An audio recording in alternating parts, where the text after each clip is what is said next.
नमस्ते सर सबैजनालाई। आज फेरि पनि स्वागत छ तपाईहरुलाई हाम्रो प्रोग्रेस एजुकेशनल इन्स्टिट्युटको युट्युब च्यानलमा। आज चाहिँ हामी यहाँ बीबीएस फर्स्ट इयरको इकोनोमिक्सको न्यूमेरिकल पोर्सन चाहिँ सल्भ गर्छौं।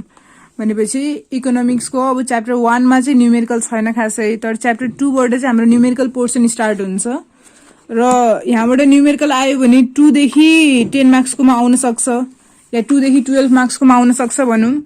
एउटा 2 मार्क्सको क्वेशन र एउटा 10 मार्क्सको क्वेशन आउन सक्छ भने एउटा 2 र 10 गरेर दुईटा क्वेशन आउन सक्छ 12 मार्क्सकोमा। भनेपछि यो च्याप्टरको न्यूमेरिकल चाहिँ खासै गाह्रो छैन। यसमा हामीले 3-4 वटा फर्मुला सम्झे पुग्छ। पहिला म यहाँ फर्मुलाहरु नोट आउट गर्दिन्छु। फर्मुलाहरु सम्झे पुग्छ, त्यस्तो गाह्रो छैन। अब फर्मुलाहरु के चाहिँ छ भन्दाखेरि फर्स्टमा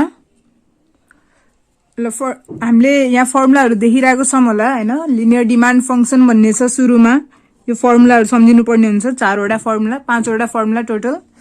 लिनियर डिमान्ड फंक्सन सम्झिने। लिनियर डिमान्ड फंक्सन भन्ने बित्तिकै यसको फर्मुला हुन्छ a माइनस b px, जहाँ कि a भनेको अटोनोमस डिमान्ड हो, b भनेको स्लोप अफ डिमान्ड र px भनेको प्राइस अफ x गुड्स।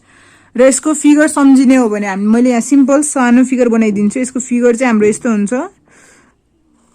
यस्तो कन्स्ट्यान्ट फिगर हुन्छ। अहिले न्यूमेरिकल गर्ने बेला हामीलाई फिगर पनि चाहिन्छ कहिलेकाहीँ। यो y हुन्छ, यतातिर x, यता हाम्रो क्वान्टिटी हुन्छ र यता हाम्रो प्राइस हुन्छ। यति सम्झिने सिम्पल फिगर। त्यस्तै गरी नन लिनियर डिमान्ड फंक्सन हुन्छ। नन लिनियर डिमान्ड फंक्सनको फर्मुला यहाँ छ a px to the power minus b र यसको फिगर चाहिँ हाम्रो यस्तो हुन्छ।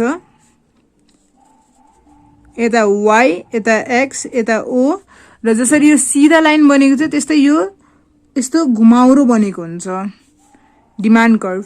त्यस्तै आउँछ लिनियर सप्लाई फंक्सनको फिगर हैन। फर्मुला पहिला माथि a माइनस b px थियो फर्स्टमा डिमान्डमा, सप्लाईमा चाहिँ a प्लस b px भन्ने हुन्छ। र यसको फर्मुला यसको फिगर चाहिँ हाम्रो यस्तो हुन्छ। सानो फिगर बनाए मैले यो।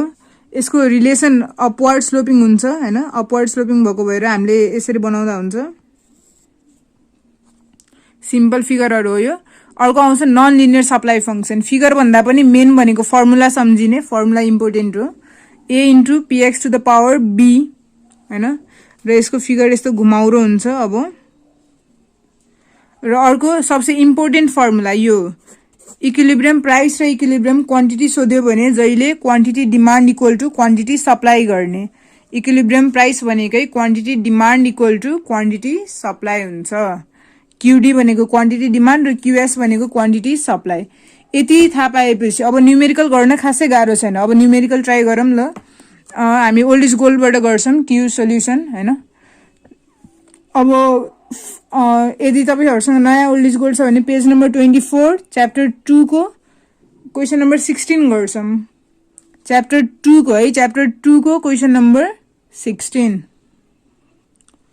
ल 2075 क्वेशन नम्बर 2 मा। पहिला यसमा मैले गिवन लेखे। यसमा गिवन दिएको छ क्वेशनमा। बुकबाट लेख्न पाइन्छ। बुक छ भने त्यसमा गिवन हामीलाई के दिएको छ त। फर्स्टमा डिमान्ड फंक्सन दिएको छ। यहाँ लेख्ने demand function. Demand function QDX। यसको भ्यालु कति दिएको छ त यहाँ 100 minus 5 px। Quantity demand function दिएको छ। त्यस्तै गरी यहाँ सप्लाई फंक्सन दिएको छ। सप्लाई फंक्सन यो एक्जाममा सोधेको, अलरेडी सोधिसकेको क्वेशन हो यो।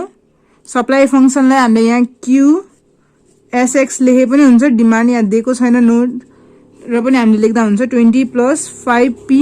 p भन्नु र px भन्नु एउटै हो। px ले पनि प्राइसलाई डिनोट गर्छ र p ले पनि प्राइसलाई नै डिनोट गर्छ। र हामीलाई भनेको छ determine equilibrium price and quantity. भनेपछि यहाँ के सोधेको त equilibrium price and quantity equal to what, यो सोधेको छ। अब के गर्ने त। अब अहिलेको फर्मुलामा सम्झिने। अहिलेको फर्मुलाको लास्ट फर्मुला सम्झिने for equilibrium price and quantity. अब हामीलाई के थाहा छ now for equilibrium price and quantity. Equilibrium price र क्वान्टिटीको लागि हामी के गर्छौं त quantity demand equal to quantity supply हुन्छ भनेर थाहा छ। अब क्वान्टिटी डिमान्डको भ्यालु हाल्ने। माथि क्वान्टिटी डिमान्डको भ्यालु कति दिएको छ 100 माइनस 5p मात्र लेखे पनि हुन्छ र क्वान्टिटी सप्लाईको भ्यालु 20 प्लस 5p दिएको छ। अब सल्भ गर्ने यसलाई 100 यो 20 यता आयो भने -20 र यो p उता गयो भने 5p + 5p हुन जान्छ भनेपछि 100 - 20 भनेको 80 = 10p भयो यो देयरफोर p को भ्यालु यहाँ कति आयो त 80/10 गर्यो भने ₹8 आउँदो रहेछ प्राइस को भ्यालु आयो इक्विलिब्रियम प्राइस भयो अब त्यस्तै गरी इक्विलिब्रियम क्वान्टिटी निकाल्नु पर्यो भनेपछि इक्विलिब्रियम क्वान्टिटी निकाल्ने बेला यही भ्यालु QD मा पनि सब्स्टिट्युट गर्ने QS मा पनि सब्स्टिट्युट गर्ने यहाँ लेख्ने putting value of P in quantity demand and quantity supply अब भ्यालु राख्यो भने क्वान्टिटी डिमान्ड को जुन फंक्सन दिएको थियो 100 - 5p यसको भ्यालु कति हुने भयो 100 - 5 * 8 गर्दाखेरि 100 - 5 8 जा 40 भनेको यो कति आयो त 60 र डिमान्ड र सप्लाईलाई जहिले पनि युनिट्स मा लेख्ने क्वान्टिटी डिमान्ड आयो त्यसै गरी यहाँ क्वान्टिटी सप्लाई को फंक्सन हामीलाई क्वेशनले 20 + 5p दिएको छ फेरि यसमा भ्यालु सब्स्टिट्युट गर्ने 20 + 5 * 8 5 8 जा 40 + 20 गर्यो भने यो पनि 60 युनिट्स आउँदो रहेछ हो यदि डिमान्ड र सप्लाई इक्वल छ भने त्यो हाम्रो इक्विलिब्रियम क्वान्टिटी हुन जान्छ भनेपछि लेख्ने यहाँ देयरफोर कन्क्लुजन मा therefore the required equilibrium price and quantity is ₹10 and 60 units respectively भनेपछि प्राइस को भ्यालु ₹10 हैन सरी ₹8 आएको रहेछ यो 8 आन्सर आएको छ ₹8 र 60 युनिट्स रेस्पेक्टिभली यति गर्यो भने 2 मार्क्स आउँछ खासै गाह्रो केही पनि छैन है त ल हामी अर्को क्वेशन गर्छौं फेरि पनि 2072 सेकेन्ड क्वेशन नम्बर 2 मा सोधेको क्वेशन हो यो पनि 2 मार्क्स को क्वेशन हो ल यसमा हामीलाई यहाँ के दिएको छ भन्दाखेरि सल्युसन पहिला गिवन लेखे मैले गिवन लेखेपछि क्वेशन कम्प्लिट हुन्छ यसमा क्वेशनले दिएको छ अटोनोमस डिमान्ड फर्स्टमा अटोनोमस डिमान्ड भनेको ए को भ्यालु दिएको छ यहाँ 200 त्यसपछि स्लोप अफ डिमान्ड कर्भ स्लोपलाई जहिले पनि b ले डिनोट गर्छौं यो -5 दिएको छ र डिराइभ लिनियर डिमान्ड फंक्सन भनेको छ भनेपछि यहाँ हामीलाई के सोधेको छ linear demand function equal to what अब यहाँ लेख्ने नाउ अब लिनियर डिमान्ड फंक्सन फर्मुला सम्झिने first formula for linear demand function linear demand function को फर्मुला के थियो a - b px फर्मुला थियो अब भ्यालु मात्रै सब्स्टिट्युट गर्ने a को भ्यालु कति छ 200 फेरि माइनस र b को भ्यालु यहाँ -5 छ px लेख्ने फेरि 200 माइनस माइनस भनेको +5 px यो आन्सर भयो लिनियर डिमान्ड फंक्सन आइसक्यो केही पनि त्यस्तो गाह्रो केही पनि छदै छैन ल अर्को क्वेशन गर्नु भन्दा पनि यही क्वेशनबाट लिनियर डिमान्ड फंक्सन आयो यदि क्वेशनले अब यहीबाट हामी सबै गरौँ जस्तै अहिले यो चाहिँ एक्जाममा सोधेको क्वेशन हो अब यसबाटै बाँकी क्वेशन गरौँ बुझ्नको लागि अहिले लिनियर सोधेको जस्तै यदि फर नन लिनियर सोधेको भए के हुन्थ्यो त यदि क्वेशनले नन लिनियर डिमान्ड फंक्सन सोधेको भए फर्मुला मात्रै डिफरेन्ट हुन्छ नन लिनियर डिमान्ड फंक्सन को फर्मुला के हुन्छ त a अनि px to the power -b भन्ने फर्मुला थियो हो अघि अब यसमा a को भ्यालु कति छ माथि क्वेशनमा हेर्ने सोल्युसनमा लेखेको बेला गिवन लेखेको बेला a को भ्यालु 200 px को भ्यालु छैन र -b भनेपछि माइनस र b को भ्यालु पनि -5 थियो भनेपछि 200 px टु द पावर -+5 यो हाम्रो आन्सर भयो यदि नन लिनियर सोध्यो भने अझ यसबाट अझ कम्प्लिट गरौँ सप्लाईको पनि यदि क्वेशनले हामीलाई लिनियर सप्लाई फंक्सन सोध्यो भने लिनियर सप्लाई फंक्सन सेम गिवनबाट लिनियर सप्लाई फंक्सन सोध्यो भने के गर्ने त यसको फर्मुला के हुन्छ अब a + b px a को भ्यालु 200 प्लस र b को भ्यालु -5 px अब यो सल्भ गर्यो भने 200 +- -5 px सक्यो अर्को एउटा लास्ट लिनियर सप्लाई पछि हामीले के पढेको थियौं non linear supply function non linear supply function को फर्मुला के छ त a px to the power b a भनेको 200 px र b भनेको -5 यति हो आन्सर सक्यो सबै एउटै फर्मुलाबाट डिराइभ हुँदो रहेछ हैन भनेपछि अब यहाँको जति पनि 2 मार्क्स को क्वेशन छ सबै आफैले सल्भ गर्न सकिन्छ ओल्ड इज गोल्ड को जति पनि 2 मार्क्स को क्वेशन छ सबै यसरी नै गर्ने हो र त्यसपछि अब 10 मार्क्स को क्वेशन एकचोटि ट्राई गरौँ 10 मार्क्स को क्वेशनमा अब हामीले ग्राफहरु बनाउनु पर्ने हुन्छ अलिकति यो भन्दा कम्प्लेक्स हुन्छ ल 10 मार्क्स को क्वेशन को लागि है त हामी अहिले 24 नम्बर गर्न लागेको फर्स्टमा पहिला यहाँ क्वेशन हेरौँ 24 नम्बरको क्वेशनले के दिएको छ त QD = 150 - 5px क्वेशन राम्रोसँग बुझौँ है यहाँको QD को भ्यालु भनेको क्वान्टिटी डिमान्ड को भ्यालु 150 - 5x QS को भ्यालु 10px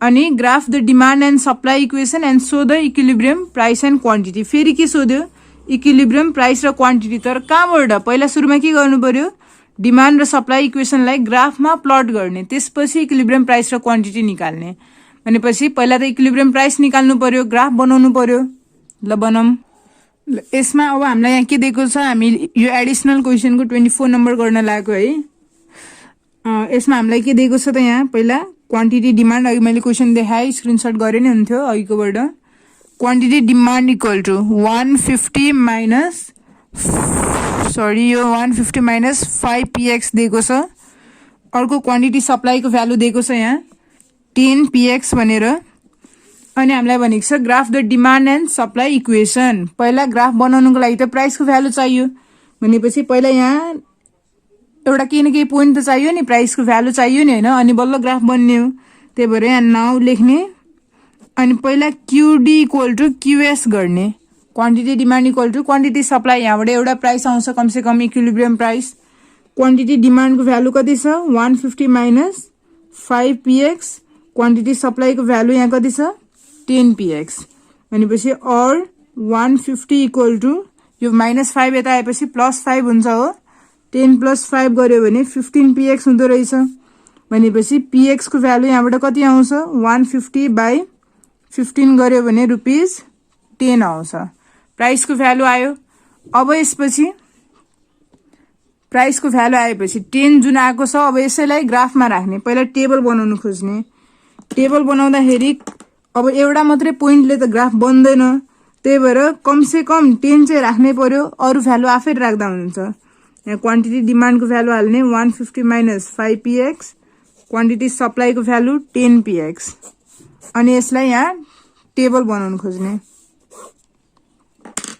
अब एटलिस्ट प्राइस को भ्यालु 10 हाल्नै पर्यो किन इक्विलिब्रियम प्राइस नै 10 छ अब माथि एउटा भ्यालु अनि तल एउटा भ्यालु हाल्दा हुन्छ लाइक माथि मैले यहाँ 5 राखे तल 15 राखे जति राखे पनि केही फरक पर्दैन तर जस्ट 10 चाहिँ हुनु पर्यो अब यो सल्भ गर्ने प्राइस को ठाउँमा p को भ्यालु हालेर सल्भ गर्ने यदि p को भ्यालु 5 हाल्यो भने के हुन्छ 5 × 5 = 25 150 - 25 भनेको 125 आउँछ यो अनि फेरि यहाँ 10 को भ्यालु राख्यो भने 5 × 10 = 50 150 - 50 भनेको यो 100 र यदि 15 को भ्यालु हाल्यो भने यो कति आउँछ त 75 आउँछ होला आफै सल्भ गर्ने क्वान्टिटी डिमान्ड को आयो त्यस्तै गरी क्वान्टिटी सप्लाई को यदि 5 को भ्यालु हाल्यो भने 10 × 5 = 50 10 × 10 = 100 र यो 10 × 15 = 150 यति आयो यो टेबल बन्यो हाम्रो अब यसैलाई यहाँ ग्राफमा प्लट गर्ने तल ग्राफमा प्लट गर्ने बेला जहिले पनि अब हामी ग्राफमा प्लट गर्न लागेको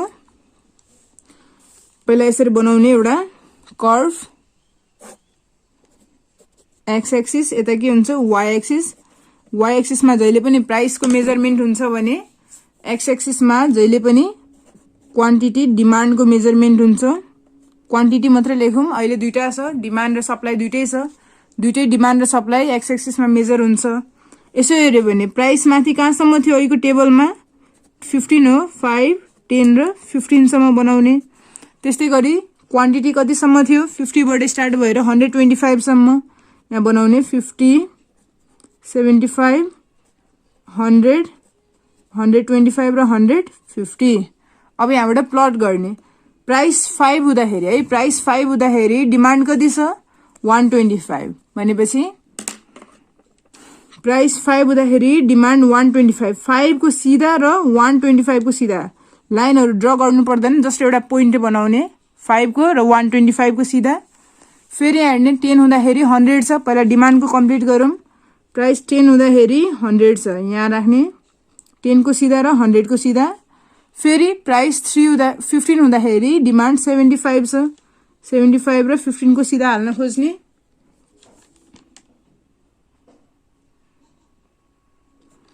अनि त्यस्तै गरी फेरि अब यसलाई जोइन गर्ने, जतिवटा पोइन्ट बन्यो यसलाई जस्ट जोइन गर्ने।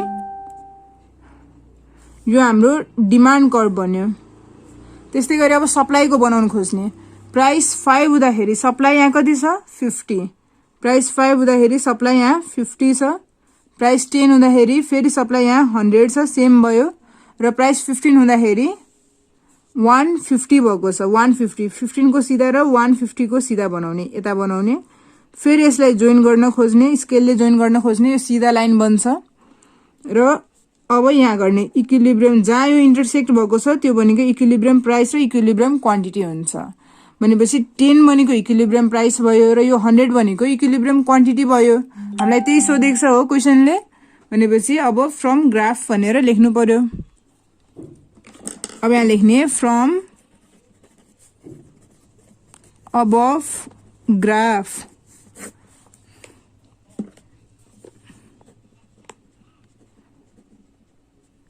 इक्विलिब्रियम प्राइस इक्वल टू 10 अनि equilibrium quantity equal to 100 units. यसलाई ₹10 भनेर लेख्ने। अब यति मात्रै भएर भएन, क्वेसनले अझ हामीलाई के भन्यो, बी नम्बरमा यो ए नम्बरको भयो, अझ बी नम्बरमा के भन्यो त। अब मैले बी नम्बर भन्दै मात्रै पुग्छ, आफैले सल्भ गर्दा हुन्छ। इफ डिमान्ड इन्क्रिजेस टू, अब नयाँ डिमान्ड दियो, new demand. If demand increases to QD dash equal to 150 minus 10 PX। त्यस्तै गरी फेरि न्यू सप्लाई फंक्सन दिएको छ, QS dash र यसको भ्यालु यहाँ 50 प्लस 10 PX दिएको छ। र फेरि यहाँबाट के भनेको छ, find new equilibrium price and quantity. यसमा ग्राफहरु केही बनाउन भनेको छैन, ग्राफ बनाउनु भनेको छैन भने ग्राफ नबनाए पनि हुन्छ, जस्ट के निकाल्नु पर्यो, इक्विलिब्रियम प्राइस र क्वान्टिटी। अब हामीलाई के थाहा छ, for equilibrium price and quantity के गर्छौं, इक्विलिब्रियम प्राइस र क्वान्टिटीको लागि QD dash equal to QS dash। हामीलाई के थाहा छ, डिमान्ड इक्वल टू सप्लाई हुन्छ भनेपछि 150 minus 10 PX equal to 50 plus 10 PX। अब यहाँ के हुन्छ, यो 50 अब सल्भ गर्ने, 50 यता आयो भने 100 र यो 10 उता गयो भने 20 PX। भनेपछि देयरफोर PX को भ्यालु 100/20 गर्यो भने यो ₹5 आउँदो रहेछ। अब फेरि यो प्राइस को भ्यालु गएर सब्स्टिट्युट गर्ने अनि क्वान्टिटी आउँछ, putting values of PX in QD dash and QS dash। Quantity demand dash को भ्यालु 150 माइनस 10 PX छ भने 150 माइनस 10 इन्टु 5 गर्यो भने 100 आउँछ। यो 10 5 जा 50 गर्दाखेरि फेरि QS ड्याश को निकाल्ने, 50 प्लस 10 PX, 50 प्लस 10 इन्टु 5 गर्यो भने 10 5 जा 50 र 50 जोड्यो भने 100 युनिट्स आउँदो रहेछ। अब अझ हामीलाई के भनेको छ, also explain cause of change in equilibrium price and quantity. भनेपछि अब किन इक्विलिब्रियम प्राइस र क्वान्टिटीमा चेन्जेस आयो त, क्वान्टिटीमा चेन्ज आएको छैन तर प्राइसमा चेन्ज आएको छ। अब किन प्राइसमा चेन्ज आयो भनेर लेख्नुपर्छ। भनेपछि यहाँ लेख्ने, it is because of, direct मैले यहाँ रिजन लेखिदिन्छु, चेन्जको reason it is because of increase in supply is greater extent than increase in demand। ल यो चाहिँ मैले एउटा क्वेसन सल्भ गरेर देखाइदिएँ। अब बाँकी क्वेसन चाहिँ म एक्सप्लेन गरिदिन्छु, तपाईँहरू आफै ट्राई गर्न सक्नुहुन्छ। यदि सकेन भने कमेन्ट बक्समा सोद्धा पनि हुन्छ। यसको नोटहरू पनि पिडिएफहरू सबै हामी कमेन्ट बक्समा हालिदिन्छौँ। नोटबाट पनि ट्राई गर्ने, यसो सकेन भने चाहिँ अझै सोद्धा हुन्छ कुन कहाँ सकिँदैन, कुन क्वेसन गर्न सकिँदैन, म त्यसकै भिडियो फेरि ल्याइदिनेछु। ल त्यसपछि अब 25 नम्बर क्वेसन हेरौँ। यसमा हामीलाई के भनेको छ यहाँ, let individual demand function equal to 12 - 2px अलिअलि लेख्दै जाउँ। सप्लाई फङ्सन यति दिएको छ। If there are 10 individual customer in the market for the commodity X find भनेको छ। अब हामीलाई के थाहा छ, मार्केट भनेको जहिले पनि सम अफ इन्डिभिजुअल हुन्छ। इन्डिभिजुअल 10 जना छ, इन्डिभिजुअल डिमान्ड फङ्सन पनि दिएको छ र हामीलाई मार्केट डिमान्ड फङ्सन सोध्यो भनेपछि के गर्ने त यहाँ 25 नम्बरको लागि यहाँ फर्स्टमा के दिएको छ त यहाँ इन्डिभिजुअल डिमान्ड फङ्सन दिएको छ हो, यहाँ लेख्ने इन्डिभिजुअल डिमान्ड फङ्सन यो कति दिएको छ यहाँ 12 - 2px। त्यस्तै गरी market supply function, market supply function कति दिएको छ 20px। अब यहाँबाट निकाल्ने मार्केट डिमान्ड फङ्सन, त्यहाँ क्वेसनले आफै भनेको छ 10 जना कस्टमर छ भनेपछि नाउ ए नम्बरमा मार्केट डिमान्ड फङ्सन सोधेको छ। म धेरै डिटेलमा लेखिनँ, अब सर्टकटमा लेख्नेछु, आफै ट्राई गर्न सकिन्छ। हिन्ट दिएपछि market demand function equal to हाम्रो अहिले फङ्सन इन्डिभिजुअलको कति छ 12 - 2px। मार्केटमा टोटल 10 जना छ हो भनेपछि यो मल्टिप्लाई गर्यो भने 12 × 10 भनेको 120 - 2 10 जा 20px। सक्यो, यो मार्केट डिमान्ड फङ्सन आयो। अब फेरि market demand schedule and market supply schedule बनाउनु भनेको छ। अब अहिलेको जस्तो गर्ने, अघि हामीले 24 नम्बरमा गरेको जस्तो मार्केट डिमान्ड एन्ड सप्लाई सेड्युलको लागि पहिला इक्विलिब्रियम प्राइस निकाल्ने, त्यहाँबाट त्यो भ्यालु राखेर अनि अर्को दुईटा आफैले थप राखेर गर्दा हुन्छ, आफै गर्ने। र जुन यहाँबाट टेबल आउँछ टेबललाई फेरि ग्राफमा देखाउने र फेरि लास्टमा इक्विलिब्रियम प्राइस र क्वान्टिटी म्याथमेटिकली सल्भ गर भनेको छ। यहाँ ग्राफ बनाउने सी नम्बरको एन्सरमा र डी नम्बरमा इक्विलिब्रियम प्राइस र क्वान्टिटी सोधेको छ।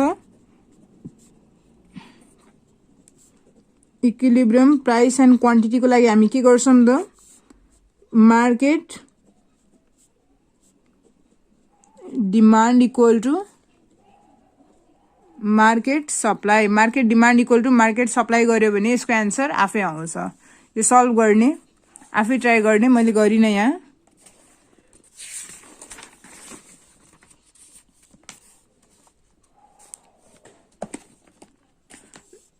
र अर्को चाहिँ मैले यहाँ के भन्न खोजेको भन्दाखेरि एउटा अर्को न्युमेरिकलमा यो युज हुन सक्छ, यो भनिराखौँ यहाँ। जस्तै कि हाम्रो यहाँ इक्विलिब्रियम प्राइसको लागि हामीलाई के थाहा छ, यता वाइ एक्सिस, यता एक्स एक्सिस, यता क्वान्टिटी र यता प्राइस हुन्छ। यस्तो हुन्छ फिगर। यो माथि सप्लाई फङ्सन भयो, यो तलको डिमान्ड फङ्सन भयो। डाउनवर्ड स्लोपिङ भनेको डिमान्ड कर्भ र अपवर्ड स्लोपिङ भनेको सप्लाई कर्भ। अब यहाँबाट यस्तो आयो भने यो के आउँछ यहाँ इक्विलिब्रियम प्राइस र यो भनेको इक्विलिब्रियम क्वान्टिटी हुन्छ भनेपछि अब कहिलेकाहीँ सोध्न सक्छ यदि पी भन्दा माथि प्राइस, पी भन्दा माथि P1 बढ्यो भने, यदि प्राइस बढ्यो भने इक्विलिब्रियम प्राइस भन्दा माथि प्राइस भयो भने कस्तो चेन्जेस आउँछ त भनेपछि के भन्नु पर्यो त यो, यदि इक्विलिब्रियम प्राइस भन्दा माथि प्राइस पुग्यो भने यसको चेन्जेस भनेको एक्सेस सप्लाई हुन्छ। किन, जति प्राइस बढ्छ त्यति धेरै बेच्न खोज्छ भनेपछि सप्लाई धेरै हुन जान्छ। र यदि इक्विलिब्रियम प्राइस भन्दा तल प्राइस घटेको छ भने, P2 पुगेको छ भने, अब जति प्राइस घट्यो त्यति डिमान्ड बढ्छ भनेपछि यहाँ के लेख्नु पर्यो, एक्सेस डिमान्ड हुन्छ भनेर लेख्नु पर्यो। जति प्राइस बढ्छ माथितिर त्यति एक्सेस सप्लाई, जति प्राइस तलतिर घट्छ त्यति एक्सेस डिमान्ड हुन्छ। ल यति भन्दै म यहाँको भिडियो सकाउन खोजिरहेको छु भनेपछि सबै क्वेसनहरू ट्राई गर्ने लगभग यस्तै हुन्छ। यदि सकेन भने कुन क्वेसन सकिँदैन फोटो खिचेर या नम्बर मात्रै राखेर भए पनि कमेन्ट गर्दा हुन्छ। म त्यही क्वेसन सल्भ गरेर भिडियो बनाइदिनेछु। त्यस्तै गरी हामी च्याप्टर 2 को न्युमेरिकल पोर्सनको भिडियो फेरि ल्याउनेछौँ। यो चाहिँ च्याप्टर 2 को सक्यो, च्याप्टर 3 को चाहिँ ल्याउनेछौँ है। न्युमेरिकल पोर्सन गरेर पनि फर्स्ट इयरको इकोनोमिक्स पास गर्न सकिन्छ, त्यस्तो गाह्रो हुँदैन।